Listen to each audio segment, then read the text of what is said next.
Welcome to the Liberty Myself Emancipation Media Club. Today's reading is On Liberty by John Stuart Mill.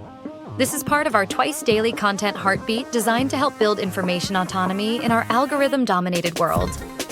Listen, reflect, and engage however works for you. Without further ado, let's jump in. Stay free. On Liberty by John Stuart Mill, Chapter 4, of the Limits to the Authority of Society over the Individual. What, then, is the rightful limit to the sovereignty of the individual over himself? Where does the authority of society begin? How much of human life should be assigned to individuality, and how much to society? Each will receive its proper share, if each has that which more particularly concerns it. To individuality should belong the part of life in which it is chiefly the individual that is interested, to society, the part which chiefly interests society, though society is not founded on a contract, and though no good purpose is answered by inventing a contract in order to deduce social obligations from it. Every one who receives the protection of society owes a return for the benefit, and the fact of living in society renders it indispensable that each should be bound to observe a certain line of conduct towards the rest. This conduct consists first, in not injuring the interests of one another, or rather certain interests, which, either by express legal provision or by tacit understanding, ought to be considered as rights, and secondly, in each person's bearing his share, to be fixed on some equitable principle, of the labors and sacrifices incurred for defending the society or its members from injury and molestation. These conditions society is justified in enforcing at all costs to those who endeavor to withhold fulfillment. Nor is this all that society may do. The acts of an individual may be hurtful to others, or wanting in due consideration for their welfare, without going the length of violating any of their constituted rights. The offender may then be justly punished by opinion, though not by law. As soon as any part of a person's conduct affects prejudicially the interests of others, society has jurisdiction over it, and the question whether the general welfare will or will not be promoted by interfering with it, becomes open to discussion. But there is no room for entertaining any such question when a person's conduct affects the interests of no persons besides himself, or needs not affect them unless they like, all the persons concerned being of full age and the ordinary amount of understanding. In all such cases there should be perfect freedom, legal and social, to do the action and stand the consequences. It would be a great misunderstanding of this doctrine to suppose that it is one of selfish indifference, which pretends that human beings have no business with each other's conduct in life, and that they should not concern themselves about the well-doing or well-being of one another, unless their own interest is involved. Instead of any diminution, there is need of a great increase of disinterested exertion to promote the good of others. But disinterested benevolence can find other instruments to persuade people to their good than whips and scourges, either of the literal or the metaphorical sort. I am the last person to undervalue the self-regarding virtues. They are only second in importance, if even second, to the social. It is equally the business of education to cultivate both. But even education works by conviction and persuasion as well as by compulsion, and it is by the former only that, when the period of education is past, the self-regarding virtues should be inculcated. Human beings owe to each other help to distinguish the better from the worse, and encouragement to choose the former and avoid the latter. They should be forever stimulating each other to increased exercise of their higher faculties, and increased direction of their feelings and aims towards wise instead of foolish, elevating instead of degrading, objects and contemplations. But neither one person, nor any number of persons, is warranted in saying to another human creature of ripe years, that he shall not do with his life for his own benefit what he chooses to do with it. He is the person most interested in his own well-being. The interest which any other person, except in cases of strong personal attachment, can have in it, is trifling, compared with that which he himself has. The interest which society has in him individually, except as to his conduct to others, is fractional, and altogether indirect, while, with respect to his own feelings and circumstances, the most ordinary man or woman has means of knowledge immeasurably surpassing those that can be possessed by any one else. The interference of society to overrule his judgment and purposes in what only regards himself, must be grounded on general presumptions, which may be altogether wrong, and even if right, are as likely as not to be misapplied to individual cases, by persons no better acquainted with the circumstances of such cases than those are who look at them merely from without. In this department, therefore, of human affairs, individuality has its proper field of action. In the conduct of human beings towards one another, it is necessary that general rules should for the most part be observed, in order that people may know what they have to expect, but in each person's own concerns, his individual spontaneity is entitled to free exercise. Considerations to aid his judgment, exhortations to strengthen his will may be offered to him, even obtruded on him, by others, but he himself is the final judge. All errors which he is likely to commit against advice and warning are far outweighed by the evil of allowing others to constrain him to what they deem is good. I do not mean that the feelings with which a person is regarded by others ought not to be in any way affected by his self-regarding qualities or deficiencies. This is neither possible nor desirable. If he is eminent in any of the qualities which conduce to his own good, he is, so far, a proper object of admiration. He is so much the nearer to the ideal perfection of human nature. If he is grossly deficient in those qualities, a sentiment the opposite of admiration will follow. There is a degree of folly, and a degree of what may be called, though the phrase is not unobjectionable, lowness or deprivation of taste, which, though it cannot justify doing harm to the person who manifests it, renders him necessarily and properly a subject of distaste, or, in extreme cases, even of contempt. A person could not have the opposite qualities in due strength without entertaining these feelings. Though doing no wrong to any one, a person may so act as to compel us to judge him, and feel to him, as a fool, or as a being of an inferior order, and since this judgment and feeling are a fact which he would prefer to avoid, it is doing him a service to warn him of it beforehand, as of any other disagreeable consequence to which he exposes himself. It would be well, indeed, if this good office were much more freely rendered than the common notions of politeness at present permit, and if one person could honestly point out to another that he thinks him in fault, without being considered unmannerly or presuming. We have a right, also, in various ways, to act upon our unfavorable opinion of any one. Not to the oppression of his individuality, but in the exercise of ours. We are not bound, for example, to seek his society. We have a right to avoid it, though not to parade the avoidance, for we have a right to choose the society most acceptable to us. We have a right, and it may be our duty, to caution others against him, if we think his example or conversation likely to have a pernicious effect on those with whom he associates. We may give others a preference over him in optional good offices, except those which tend to his improvement. In these various modes a person may suffer very severe penalties at the hands of others, for faults which directly concern only himself, but he suffers these penalties only in so far as they are the natural, and, as it were, the spontaneous consequences of the faults themselves, not because they are purposely inflicted on him for the sake of punishment. A person who shows rashness, obstinacy, self-conceit, who cannot live within moderate means, who cannot restrain himself from hurtful indulgences, who pursues animal pleasures at the expense of those of feeling and intellect, must expect to be lowered in the opinion of others, and to have a less share of their favorable sentiments, but of this he has no right to complain, unless he has merited their favor by special excellence in his social relations, and has thus established a title to their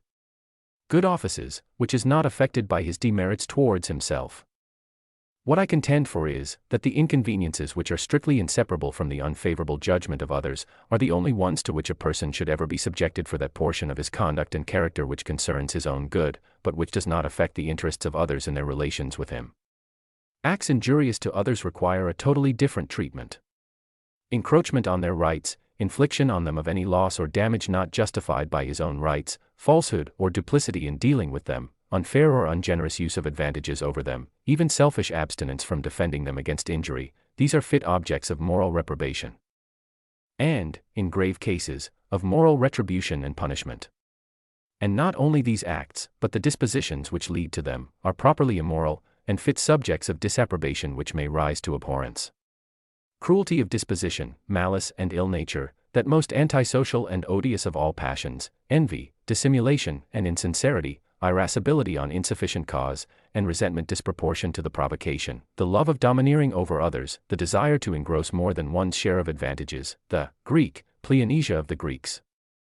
The pride which derives gratification from the abasement of others, the egotism which thinks self and its concerns more important than everything else, and decides all doubtful questions in its own favor, these are moral vices, and constitute a bad and odious moral character, unlike the self-regarding faults previously mentioned, which are not properly immoralities, and to whatever pitch they may be carried, do not constitute wickedness.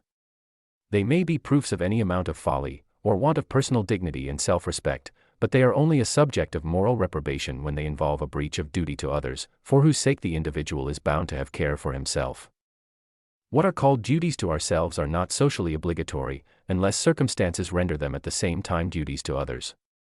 The term duty to oneself, when it means anything more than prudence, means self-respect or self-development, and for none of these is any one accountable to his fellow creatures, because for none of them is it for the good of mankind that he be held accountable to them. The distinction between the loss of consideration which a person may rightly incur by defect of prudence or of personal dignity, and the reprobation which is due to him for an offense against the rights of others, is not a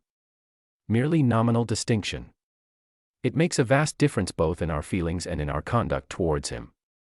Whether he displeases us in things in which we think we have a right to control him, or in things in which we know that we have not. If he displeases us, we may express our distaste, and we may stand aloof from a person as well as from a thing that displeases us, but we shall not therefore feel called on to make his life uncomfortable. We shall reflect that he already bears, or will bear, the whole penalty of his error. If he spoils his life by mismanagement, we shall not, for that reason, desire to spoil it still further. Instead of wishing to punish him, we shall rather endeavor to alleviate his punishment, by showing him how he may avoid or cure the evils his conduct tends to bring upon him. He may be to us an object of pity, perhaps of dislike, but not of anger or resentment. We shall not treat him like an enemy of society. The worst we shall think ourselves justified in doing is leaving him to himself, if we do not interfere benevolently by showing interest or concern for him. It is far otherwise if he has infringed the rules necessary for the protection of his fellow creatures, individually or collectively. The evil consequences of his acts do not then fall on himself, but on others, and society, as the protector of all its members, must retaliate on him, must inflict pain on him for the express purpose of punishment, and must take care that it be sufficiently severe. In the one case, he is an offender at our bar, and we are called on not only to sit in judgment on him, but, in one shape or another, to execute our own sentence. In the other case, it is not our part to inflict any suffering on him, except what may incidentally follow from our using the same liberty in the regulation of our own affairs, which we allow to him in his. The distinction here pointed out between the part of a person's life which concerns only himself, and that which concerns others, many persons will refuse to admit. How, it may be asked, can any part of the conduct of a member of society be a matter of indifference to the other members? No person is an entirely isolated being. It is impossible for a person to do anything seriously or permanently hurtful to himself, without mischief reaching at least to his near connections, and often far beyond them. If he injures his property, he does harm to those who directly or indirectly derive support from it, and usually diminishes, by a greater or less amount, the general resources of the community. If he deteriorates his bodily or mental faculties, he not only brings evil upon all who depended on him for any portion of their happiness, but disqualifies himself for rendering the services which he owes to his fellow creatures generally, perhaps becomes a burthen on their affection or benevolence, and if such conduct were very frequent, hardly any offense that is committed would detract more from the general sum of good. Finally, if by his vices or follies a person does no direct harm to others, he is nevertheless, it may be said, injurious by his example, and ought to be compelled to control himself, for the sake of those whom the sight or knowledge of his conduct might corrupt or mislead, and even, it will be added, if the consequences of misconduct could be confined to the vicious or thoughtless individual, ought society to abandon to their own guidance those who are manifestly unfit for it. If protection against themselves is confessedly due to children and persons under age, is not society equally bound to afford it to persons of mature years who are equally incapable of self-government? If gambling, or drunkenness, or incontinence, or idleness, or uncleanliness, are as injurious to happiness, and as great a hindrance to improvement, as many or most of the acts prohibited by law, why, it may be asked, should not law, so far as is consistent with practicability and social convenience, endeavor to repress these also? And as a supplement to the unavoidable imperfections of law, ought not opinion at least to organize a powerful police against these vices, and visit rigidly with social penalties those who are known to practice them? There is no question here, it may be said, about restricting individuality, or impeding the trial of new and original experiments in living. The only things it is sought to prevent are things which have been tried and condemned from the beginning of the world until now. Things which experience has shown not to be useful or suitable to any person's individuality. There must be some length of time and amount of experience, after which a moral or prudential truth may be regarded as established, and it is merely desired to prevent generation after generation from falling over the same precipice which has been fatal to their predecessors. I fully admit that the mischief which a person does to himself may seriously affect, both through their sympathies and their interests, those nearly connected with him, and in a minor degree, society at large. When, by conduct of this sort, a person is led to violate a distinct and assignable obligation to any other person or persons, the case is taken out of the self-regarding class, and becomes amenable to moral disapprobation in the proper sense of the term. If, for example, a man, through intemperance or extravagance, becomes unable to pay his debts, or, having undertaken the moral responsibility of a family, becomes from the same cause incapable of supporting or educating them, he is deservedly reprobated, and might be justly punished, but it is for the breach of duty to his family or creditors, not for the extravagance. If the resources which ought to have been devoted to them had been diverted from them for the most prudent investment, the moral culpability would have been the same. George Barnwell murdered his uncle to get money for his mistress. But if he had done it to set himself up in business, he would equally have been hanged. Again, in the frequent case of a man who causes grief to his family by addiction to bad habits, he deserves reproach for his unkindness or ingratitude, but so he may for cultivating habits not in themselves vicious, if they are painful to those with whom he passes his life, or who from personal ties are dependent on him for their comfort. Whoever fails in the consideration generally due to the interests and feelings of others, not being compelled by some more imperative duty, or justified by allowable self-preference, is a subject of moral disapprobation for that failure, but not for the cause of it, nor for the errors, merely personal to himself, which may have remotely led to it. In like manner, when a person disables himself, by conduct purely self-regarding, from the performance of some definite duty incumbent on him to the public, he is guilty of a social offense. No person ought to be punished simply for being drunk, but a soldier or a policeman should be punished for being drunk on duty. Whenever, in short, there is a definite damage, or a definite risk of damage, either to an individual or to the public, the case is taken out of the province of liberty, and placed in that of morality or law, but with regard to the merely contingent, or, as it may be called, constructive injury which a person causes to society. By conduct which neither violates any specific duty to the public, nor occasions perceptible hurt to any assignable individual except himself, the inconvenience is one which society can afford to bear, for the sake of the greater good of human freedom. If grown persons are to be punished for not taking proper care of themselves, I would rather it were for their own sake, than under pretense of preventing them from impairing their capacity of rendering to society benefits which society does not pretend it has a right to exact. But I cannot consent to argue the point as if society had no means of bringing its weaker members up to its ordinary standard of rational conduct, except waiting till they do something irrational, and then punishing them, legally or morally, for it. Society has had absolute power over them during all the early portion of their existence. It has had the whole period of childhood and nonage in which to try whether it could make them capable of rational conduct in life.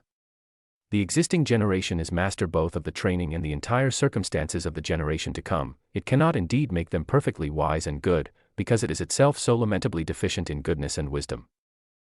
And its best efforts are not always, in individual cases, its most successful ones, but it is perfectly well able to make the rising generation, as a whole, as good as, and a little better than, itself.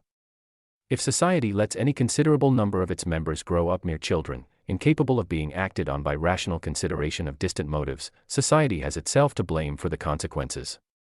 Armed not only with all the powers of education, but with the ascendancy which the authority of a received opinion always exercises over the minds who are least fitted to judge for themselves, and aided by the natural penalties which cannot be prevented from falling on those who incur the distaste or the contempt of those who know them. Let not society pretend that it needs, besides all this, the power to issue commands and enforce obedience in the personal concerns of individuals, in which, on all principles of justice and policy, the decision ought to rest with those who are to abide the consequences. Nor is there anything which tends more to discredit and frustrate the better means of influencing conduct, than a resort to the worse. If there be among those whom it is attempted to coerce into prudence or temperance, any of the material of which vigorous and independent characters are made, they will infallibly rebel against the yoke. No such person will ever feel that others have a right to control him in his concerns,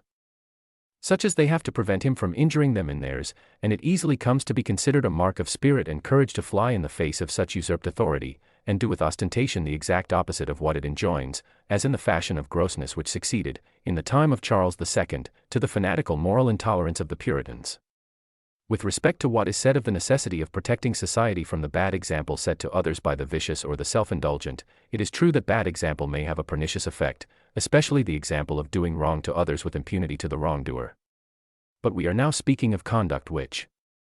while it does no wrong to others, is supposed to do great harm to the agent himself, and I do not see how those who believe this can think otherwise than that the example, on the whole, must be more salutary than hurtful, since, if it displays the misconduct, it displays also the painful or degrading consequences which, if the conduct is justly censured, must be supposed to be in all or most cases attendant on it.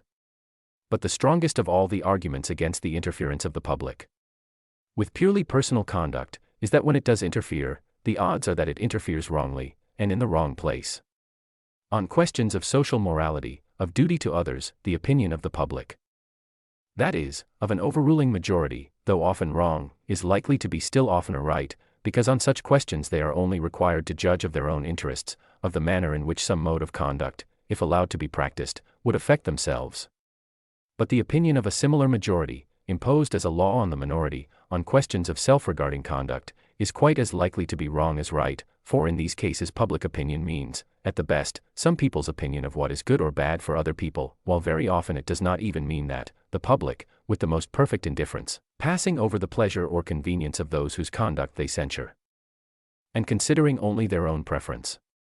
There are many who consider as an injury to themselves any conduct which they have a distaste for, and resent it as an outrage to their feelings, as a religious bigot, when charged with disregarding the religious feelings of others, has been known to retort that they disregard his feelings, by persisting in their abominable worship or creed. But there is no parity between the feeling of a person for his own opinion, and the feeling of another who is offended at his holding it, no more than between the desire of a thief to take a purse, and the desire of the right owner to keep it. And a person's taste is as much his own peculiar concern as his opinion or his purse. It is easy for anyone to imagine an ideal public, which leaves the freedom and choice of individuals in all uncertain matters undisturbed, and only requires them to abstain from modes of conduct which universal experience has condemned. But where has there been seen a public which set any such limit to its censorship? Or when does the public trouble itself about universal experience? In its interferences with personal conduct it is seldom thinking of anything but the enormity of acting or feeling differently from itself, and this standard of judgment, thinly disguised, is held up to mankind as the dictate of religion and philosophy, by 9/10 of all moralists and speculative writers. These teach that things are right because they are right, because we feel them to be so. They tell us to search in our own minds and hearts for laws of conduct binding on ourselves and on all others. What can the poor public do but apply these instructions, and make their own personal feelings of good and evil, if they are tolerably unanimous in them, obligatory on all the world? The evil here pointed out is not one which exists only in theory, and it may perhaps be expected that I should specify the instances in which the public of this age and country improperly invests its own preferences with the character of moral laws. I am not writing an essay on the aberrations of existing moral feeling. That is too weighty a subject to be discussed parenthetically, and by way of illustration. Yet examples are necessary, to show that the principle I maintain is of serious and practical moment, and that I am not endeavoring to erect a barrier against imaginary evils. And it is not difficult to show, by abundant instances, that to extend the bounds of what may be called moral police, until it encroaches on the most unquestionably legitimate liberty of the individual, is one of the most universal of all human propensities. As a first instance, consider the antipathies which men cherish on no better grounds than that persons whose religious opinions are different from theirs, do not practice their religious observances, especially their religious abstinences. To cite a rather trivial example, nothing in the creed or practice of Christians does more to envenom the hatred of Mohammedans against them, than the fact of their eating pork. There are few acts which Christians and Europeans regard with more unaffected disgust, than Mussulmans regard this particular mode of satisfying hunger. It is, in the first place, an offense against their religion, but this circumstance by no means explains either the degree or the kind of their repugnance, for wine also is forbidden by their religion, and to partake of it is by all Mussulmans accounted wrong, but not disgusting. Their aversion to the flesh of the unclean beast is, on the contrary, of that peculiar character, resembling an instinctive antipathy, which the idea of uncleanness, when once it thoroughly sinks into the feelings, seems always to excite even in those whose personal habits are anything but scrupulously cleanly, and of which the sentiment of religious impurity, so intense in the Hindus, is a remarkable example. Suppose now that in a people, of whom the majority were Mussulmans, that majority should insist upon not permitting pork to be eaten within the limits of the country. This would be nothing new in Mohammedan countries. 9. Would it be a legitimate exercise of the moral authority of public opinion? And if not, why not? The practice is really revolting to such a public. They also sincerely think that it is forbidden and abhorred by the deity. Neither could the prohibition be censured as religious persecution. It might be religious in its origin, but it would not be persecution for religion, since nobody's religion makes it a duty to eat pork. The only tenable ground of condemnation would be that with the personal tastes and self-regarding concerns of individuals the public has no business to interfere. To come somewhat nearer home, the majority of Spaniards consider it a gross impiety, offensive in the highest degree to the Supreme Being, to worship him in any other manner than the Roman Catholic, and no other public worship is lawful on Spanish soil. The people of all southern Europe look upon a married clergy as not only irreligious, but unchaste, indecent, gross, disgusting. What do Protestants think of these perfectly sincere feelings, and of the attempt to enforce them against non-Catholics? Yet, if mankind are justified in interfering with each other's liberty in things which do not concern the interests of others, on what principle is it possible consistently to exclude these cases? Or who can blame people for desiring to suppress what they regard as a scandal in the sight of God and men? No stronger case can be shown for prohibiting anything which is regarded as a personal immorality than is made out for suppressing these practices in the eyes of those who regard them as impieties. And unless we are willing to adopt the logic of persecutors, and to say that we may persecute others because we are right, and that they must not persecute us because they are wrong, we must beware of admitting a principle of which we should resent as a gross injustice the application to ourselves. The preceding instances may be objected to, although unreasonably, as drawn from contingencies impossible among us, opinion, in this country, not being likely to enforce abstinence from meats, or to interfere with people for worshipping, and for either marrying or not marrying, according to their creed or inclination. The preceding instances may be objected to, although unreasonably, as drawn from contingencies impossible among us, opinion, in this country, not being likely to enforce abstinence from meats, or to interfere with people for worshipping, and for either marrying or not marrying, according to their creed or inclination. The next example, however, shall be taken from an interference with liberty which we have by no means passed all danger of. Wherever the Puritans have been sufficiently powerful, as in New England, and in Great Britain at the time of the Commonwealth, they have endeavored, with considerable success, to put down all public, and nearly all private, amusements, especially music, dancing, public games, or other assemblages for purposes of diversion, and the theatre. There are still in this country large bodies of persons by whose notions of morality and religion these recreations are condemned, and those persons belonging chiefly to the middle class, who are the ascendant power in the present social and political condition of the kingdom. It is by no means impossible that persons of these sentiments may at some time or other command a majority in Parliament. How will the remaining portion of the community like to have the amusements that shall be permitted to them regulated by the religious and moral sentiments of the stricter Calvinists and Methodists? Would they not, with considerable peremptoriness, desire these intrusively pious members of society to mind their own business? This is precisely what should be said to every government and every public, who have the pretension that no person shall enjoy any pleasure which they think wrong. But if the principle of the pretension be admitted, no one can reasonably object to its being acted on in the sense of the majority, or other preponderating power in the country, and all persons must be ready to conform to the idea of a Christian commonwealth, as understood by the early settlers in New England, if a religious profession similar to theirs should ever succeed in regaining its lost ground, as religions supposed to be declining have so often been known to do. To imagine another contingency, perhaps more likely to be realized than the one last mentioned. There is confessedly a strong tendency in the modern world towards a democratic constitution of society, accompanied or not by popular political institutions.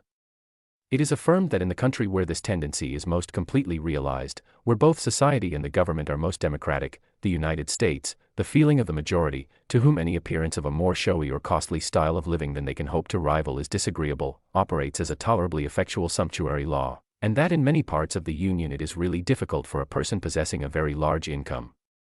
to find any mode of spending it, which will not incur popular disapprobation. Though such statements as these are doubtless much exaggerated as a representation of existing facts, the state of things they describe is not only a conceivable and possible, but a probable result of democratic feeling, combined with the notion that the public has a right to a veto on the manner in which individuals shall spend their incomes. We have only further to suppose a considerable diffusion of socialist opinions, and it may become infamous in the eyes of the majority to possess more property than some very small amount, or any income not earned by manual labor. Opinions similar in principle to these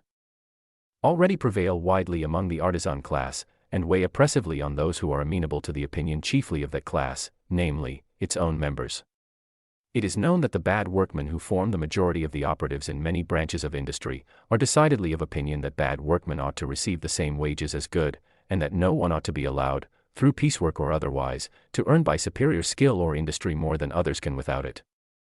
And they employ a moral police, which occasionally becomes a physical one, to deter skillful workmen from receiving, and employers from giving, a larger remuneration for a more useful service. If the public have any jurisdiction over private concerns,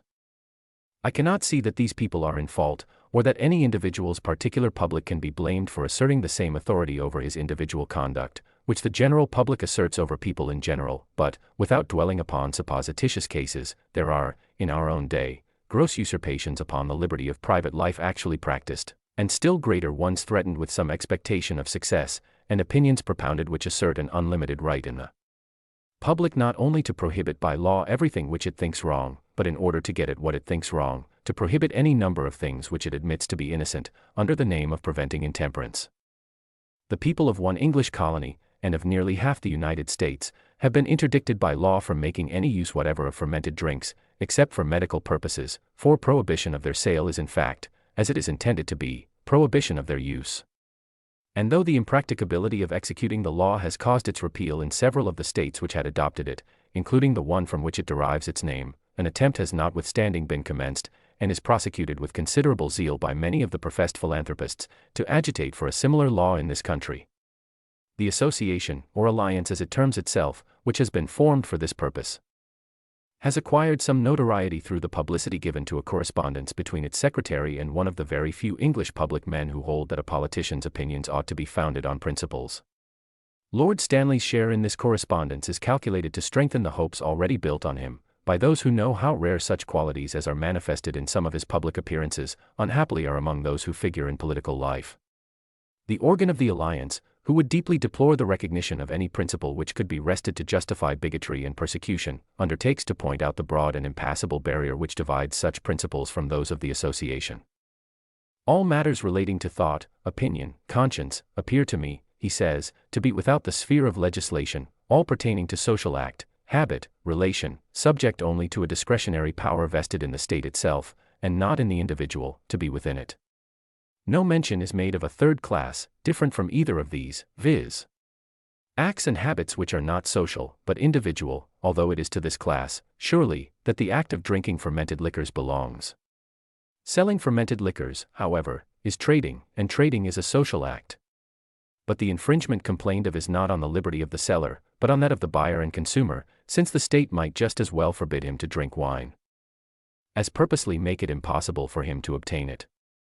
The Secretary, however, says, I claim, as a citizen, a right to legislate whenever my social rights are invaded by the social act of another.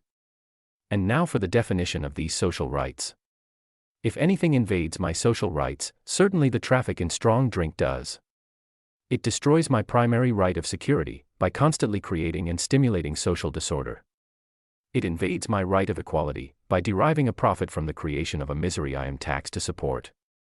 It impedes my right to free moral and intellectual development, by surrounding my path with dangers, and by weakening and demoralizing society, from which I have a right to claim mutual aid and intercourse.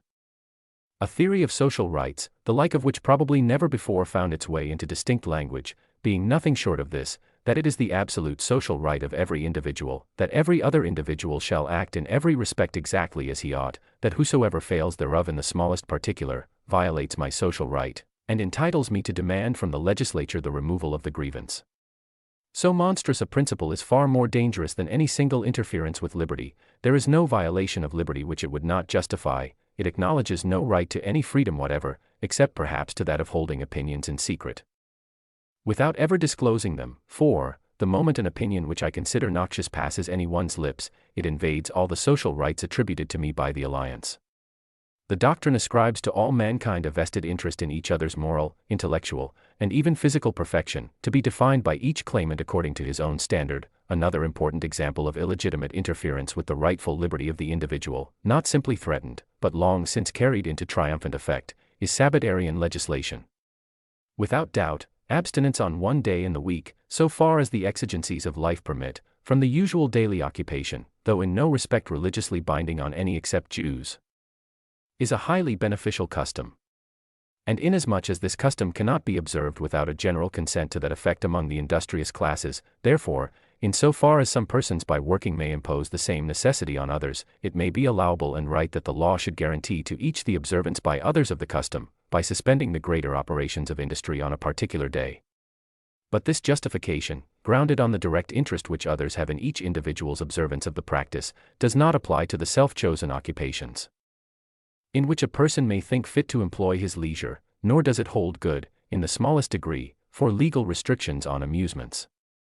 It is true that the amusement of some is the day's work of others, but the pleasure, not to say the useful recreation, of many, is worth the labor of a few, provided the occupation is freely chosen, and can be freely resigned. The operatives are perfectly right in thinking that if all worked on Sunday, 7 days' work would have to be given for 6 days' wages, but so long as the great mass of employments are suspended, the small number who for the enjoyment of others must still work, obtain a proportional increase of earnings, and they are not obliged to follow those occupations, if they prefer leisure to emolument. If a further remedy is sought, it might be found in the establishment by custom of a holiday on some other day of the week for those particular classes of persons. The only ground, therefore, on which restrictions on Sunday amusements can be defended, must be that they are religiously wrong, a motive of legislation which never can be too earnestly protested against. Deorum injuriae diis curi.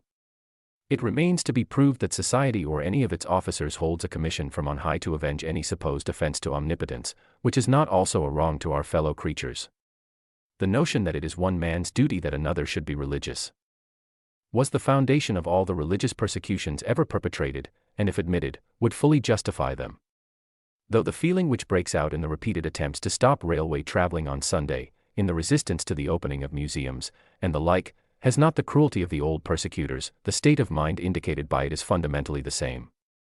It is a determination not to tolerate others in doing what is permitted by their religion, because it is not permitted by the persecutor's religion. It is a belief that God not only abominates the act of the misbeliever, but will not hold us guiltless if we leave him unmolested. I cannot refrain from adding to these examples of the little account commonly made of human liberty the language of downright persecution which breaks out from the press of this country, whenever it feels called on to notice the remarkable phenomenon of Mormonism. Much might be said on the unexpected and instructive fact that an alleged new revelation, and a religion founded on it, the product of palpable imposture, not even supported by the prestige of extraordinary qualities in its founder, is believed by hundreds of thousands, and has been made the foundation of a society, in the age of newspapers, railways, and the electric telegraph. What here concerns us is, that this religion, like other and better religions, has its martyrs, that its prophet and founder was, for his teaching, put to death by a mob, that others of its adherents lost their lives by the same lawless violence, that they were forcibly expelled, in a body, from the country in which they first grew up, while, now that they have been chased into a solitary recess in the midst of a desert, many in this country openly declare that it would be right, only that it is not convenient, to send an expedition against them, and compel them by force to conform to the opinions of other people. The article of the Mormonite doctrine which is the chief provocative to the antipathy which thus breaks through the ordinary restraints of religious tolerance, is its sanction of polygamy, which, though permitted to Mahomedans and Hindus, and Chinese, seems to excite unquenchable animosity when practiced by persons who speak English, and profess to be a kind of Christians. No one has a deeper disapprobation than I have of this Mormon institution, both for other reasons, and because, far from being in any way countenanced by the principle of liberty, it is a direct infraction of that principle, being a mere riveting of the chains of one half of the community, and an emancipation of the other from reciprocity of obligation towards them. Still, it must be remembered that this relation is as much voluntary on the part of the women concerned in it, and who may be deemed the sufferers by it, as is the case with any other form of the marriage institution. And however surprising this fact may appear, it has its explanation in the common ideas and customs of the world, which teaching women to think marriage the one thing needful, make it intelligible that many a woman should prefer being one of several wives, to not being a wife at all. Other countries are not asked to recognize such unions, or release any portion of their inhabitants from their own laws on the score of Mormonite opinions. But when the dissentients have conceded to the hostile sentiments of others, far more than could justly be demanded, when they have left the countries to which their doctrines were unacceptable, and established themselves in a remote corner of the earth, which they have been the first to render habitable to human beings, it is difficult to see on what principles but those of tyranny they can be prevented from living there under what laws they please, provided they commit no aggression on other nations, and allow perfect freedom of departure to those who are dissatisfied with their ways. A recent writer, in some respects of considerable merit, proposes, to use his own words, not a crusade, but a civilizade, against this polygamous community, to put an end to what seems to him a retrograde step in civilization. It also appears so to me, but I am not aware that any community has a right to force another to be civilized, so long as the sufferers by the bad law do not invoke assistance from other communities. I cannot admit that persons entirely unconnected with them ought to step in and require that a condition of things with which all who are directly interested appear to be satisfied should be put an end to because it is a scandal to persons some thousands of miles distant, who have no part or concern in it. Let them send missionaries, if they please, to preach against it, and let them, by any fair means, of which silencing the teachers is not one, oppose the progress of similar doctrines among their own people. If civilization has got the better of barbarism when barbarism had the world to itself, it is too much to profess to be afraid lest barbarism, after having been fairly got under, should revive and conquer civilization. A civilization that can thus succumb to its vanquished enemy, must first have become so degenerate, that neither its appointed priests and teachers, nor anybody else, has the capacity, or will take the trouble, to stand up for it. If this be so, the sooner such a civilization receives notice to quit, the better. It can only go on from bad to worse, until destroyed and regenerated, like the Western Empire, by energetic barbarians. Do you think Chapter 4's emphasis on limiting societal control over personal choices inspires you to assert your own freedom in areas where you feel pressured to conform? This has been an EMC reading from Liberty Myself. To learn more about our project to create decentralized media alternatives, visit libertymyself.com. By creating Liberty Myself, we create liberty for all.